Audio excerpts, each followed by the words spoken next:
Kako pogosto pa Slovenci prihajamo v lekarno? Starejši ljudje, ki imajo več bolezni, hodijo pogosteje v lekarno, ker jim zdravniki predpisujejo zdravila na 3 mesece. Mlajši pa v bistvu bolj pogosto po zimi, takrat, ko so bolezni, ko so gripe, prehladi, da se pač pomagajo. Ne? Zakaj nosite belo haljo?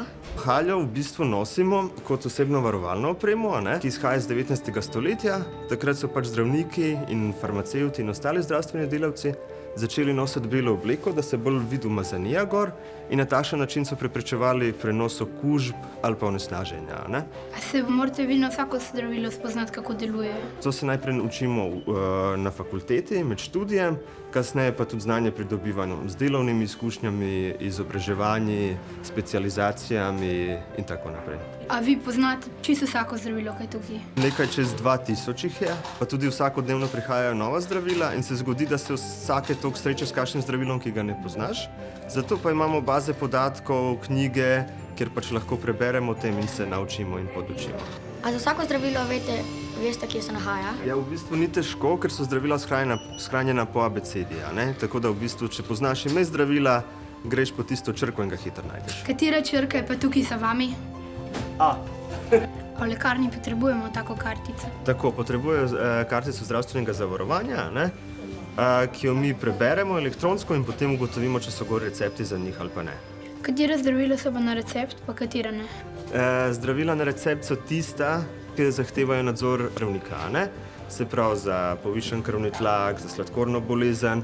Pač zdravnik mora redno kontrolirati stanje, ugotoviti, kako zdravljenje poteka. Zaradi tega se takšne zdravila ne smejo izdajati brez recepta. Zdravila za trenutne težave se pa lahko dobijo tudi brez recepta. Pogoj, da se lahko takšna zdravila dobijo, je pa v bistvu, da nimajo težkih neželenih učinkov. Ali izdajate zdravila samo za ljudi? Ne, v bistvu imamo tudi zdravila za živali, temu se reče veterinarska zdravila. Najpogosteje ljudje pridejo sami kupiti zdravila proti parazitom, kot so bolhe ali pa gliste. Izdajamo pa tudi zdravila, ki jih predpišejo veterinarji. Zakaj so pa ena zdravila zastonj, druga pa ne? V bistvu nobeno zdravilo ni zastonj, odvisno je samo, kdo ga plača.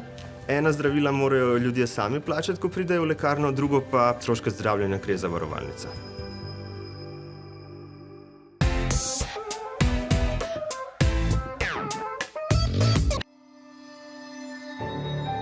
Kaj mora še vse znati farmacevt? Poleg tega administrativnega dela, naročanja zdravil, vnašanja zdravil, mora tudi znati izdelati zdravila. Zdaj smo v magistralnem laboratoriju in tukaj se pač pripravijo zdravila, ki niso industrijsko izdelana, ki jih ni na trgu in so prilagojena vsakemu pacientu posebej. Tole je osebna varovalna oprema. To moramo imeti gor, zato da zavarujemo sebe pred vplivom zdravila in da tudi zavarujemo zdravilo pred kakšnim onesnaženjem, ki ga lahko prenesemo.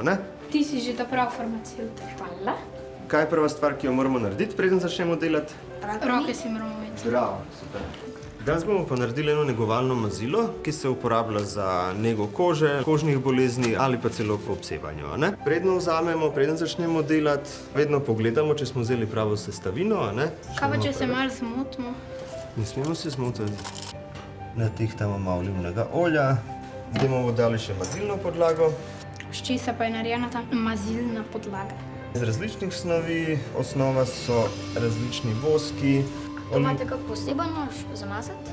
To ni nož, to je spatula, s katerim polnimo mazila ali pa jih dajemo ven. Koliko ima pa rok trajanja ta krema? Rok trajanja pa ima 1 mesec. Lepo se tako nastavi in stisnemo. In v bistvu naštimano 1-2 minuti mešanja. Kako je lepo nastalo. Ja, in nalepimo gor nalepke. Na eni piše, zakaj se uporablja, druga je pa shranjujte nedosegljivo otrokom. Zakaj pa tega ne bi smeli dati gor? To dajemo res samo v izjemnih primerih, ko je zdravilo res nevarno za uživanje. Vse se piše gor. Ime za zunanjo uporabo. Shranjujte nedosegljivo otrokom. Midva niso otroka, midva so farmacevta. Ja. Pa sta res. Dobar dan, jaz sem pa še po kremo. Kako mora uporabljati? Pač vzeti mora ven pa se namazati. Kolikrat na dan? Vsaj 3-krat. Nasvidenje, lepo uporabiti zdravilo. Sem naredil kaj narobe. Vse je super, edino lahko pač povabimo gospoda, če ima kakršnekoli težave, da pride nazaj k nam. Pridi nazaj. Imaš težave?